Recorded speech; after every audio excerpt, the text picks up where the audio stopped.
Welcome to New York City Health and Hospital Kings County YouTube podcast. I'm George Montine, Executive Director of Support Services. I am taking over this season. Today's topic is work-life balance. Work-life balance is an interesting topic when you talk amongst facilities and operators, particularly when you have a job like I have at Kings County or at other properties I've managed, where the job is pretty much 24 hours a day, 365. The job is pretty much everything has to work at all times, regardless of conditions or any situation. It's challenging, at the same point rewarding, particularly at the hospital, understanding that support services, particularly facilities, has an integral part in what we do to make sure staff and patients have a safe, clean hospital and working environment. There's a lot to that.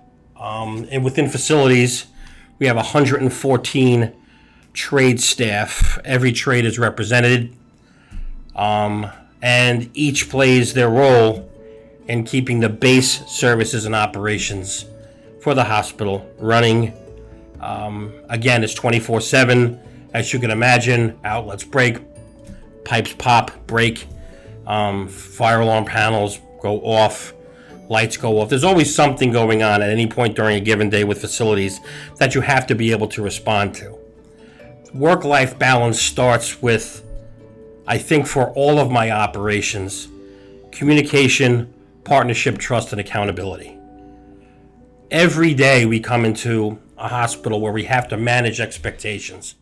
By managing expectations, we set the priorities for the day, and in setting the priorities for the day, we achieve what we're talking about now, which is balance for the hospital.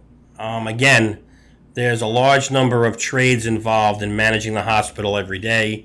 There's dietary who have the mission of feeding the entire hospital every day. We have EVS, which is housekeeping, linen, safety, all the key operations, and all have to understand how to achieve or work through balance with me. It's the only way we're going to survive the day.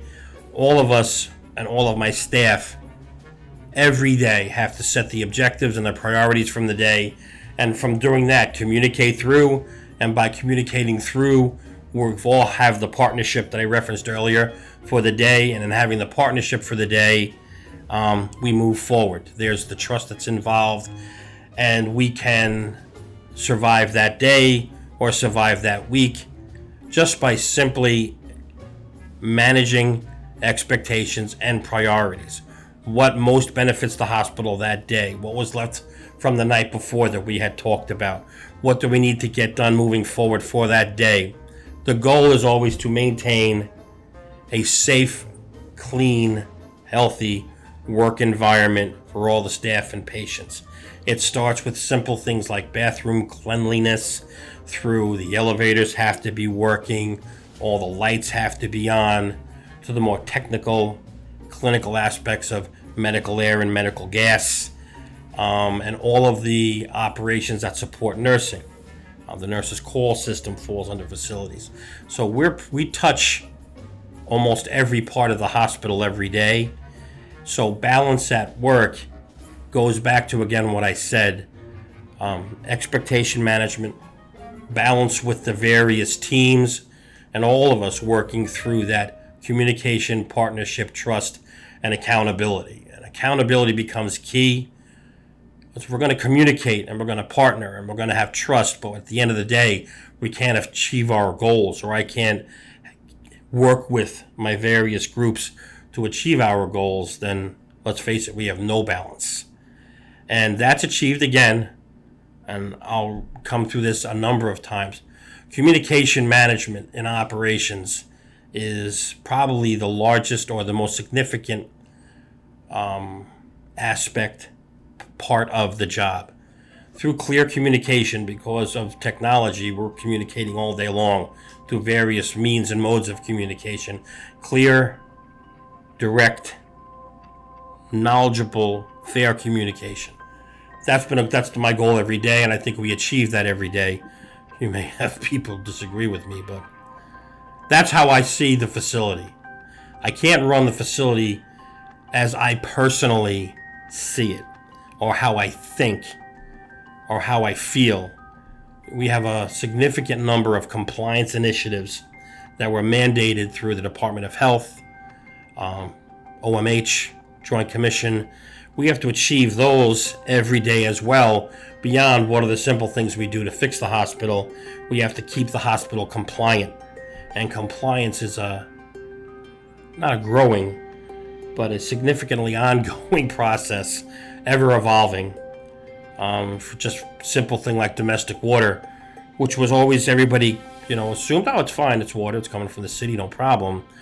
6 years ago, Legionella hit, and it changed how the hospital operates and how we dedicate manpower and how we look at domestic water, how we deliver domestic water to ensure that we have no Legionella at all in the hospital. The city has a zero tolerance towards Legionella bacteria, and that was a process that we had to communicate, learn, grow through, form partnerships with vendors and the plumbers to understand what we need to do, and in that achieve the objective, the accountability of zero tolerance with the city. We do that for most everything. It's just an example of how you roll with the situation, how the day changes, and it can change at any time, at any day, and you can only do that by, as I would say, effective communication balance. How do I take balance home? Everybody would probably consider balance in their own definition, according to their own personal space, according to their own home life. So to me, balance is how do I work with, communicate with, can keep the trust and partnership of my daughters, and then be accountable to my daughters. So the same philosophy works, it's how you put it in place. And my balance is achieved by every day communicating with my daughters, every day being a part of their life, every day being the father that they need so they can launch through their life, get through their life, do what they need to do. Now I'm blessed with 3 daughters, 17, 26, and 30, all of whom make very good decisions on their own. Normally, the least that I'm involved, the better. But at the same time, I have to take pride or gratitude is even a better word. Take gratitude in the fact that they're living their own lives, making their own decisions, making very good decisions because they have the structure that we had, the structure that we have now, what I can bring to them to help them whenever they need help, or whatever I can bring to them whenever we just simply talk. From that point, I have emotional balance because that's what grounds me. You can spend a lot of time on financial, economic balance, and it's for those who achieve it, wonderful. For those who pursue it, good luck. I'm one of them. I'll probably always be pursuing financial and economic balance, but you also have to be grateful where you are. If you look what happened to so many people during the pandemic, I was graced with a job that, even though we weren't sure if we wanted to be here or not, we had to be here, and to have that kind of financial structure and stability through the pandemic, the ongoing pandemic. But at the same time, I define balance by my ability to contemplate serenity and know peace in my life. Being comfortable in my own skin. How far do I go? How far do I let the job take me? And that's a difficult line to maintain. But I don't think anyone will fully understand it until you retire. And that's when you try and find even more balance. But I define myself between work and home by how I manage, communicate at work, get through the day. The hospital survives. And then as I'm driving home, kind of bring everything down, understand I'm going home, and I can't talk to my daughters the way with my work voice. It has to be a completely different voice. So that's the challenge of my balance. That's what balance means to me every day. How do I get there? What do I do? That to everyone is a combination of, are you happy where you are?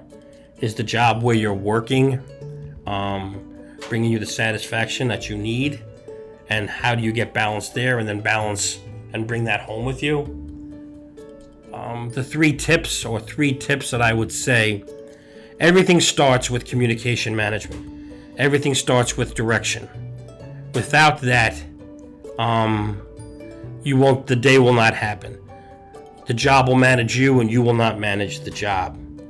After that, you have to have some level of ability to talk with a number of different groups, a number of different trades, expertise, divisions, and through communicating effectively, get accountability. At the end of the day, everybody who works with and for me has to bring back and accomplish what we need to do every day in order to succeed, in order to keep the hospital operating and safe and functional. And I think, at the end of the day, and this is something I work with, it's not really related to facilities or the job. It's related to balance, and that word is gratitude. You have to find a way every day to wake up, get to work, get through the job, come home, be a loving parent, be a loving partner, be a loving person. And if you're not grateful for where you are and what you are and how you are, virtually all of this is impossible. I know that doesn't have a lot of facilities dialogue in it or words in it, but it's the best way that you'll have to manage any position, job, whatever, including facilities at the Kings County Hospital Center.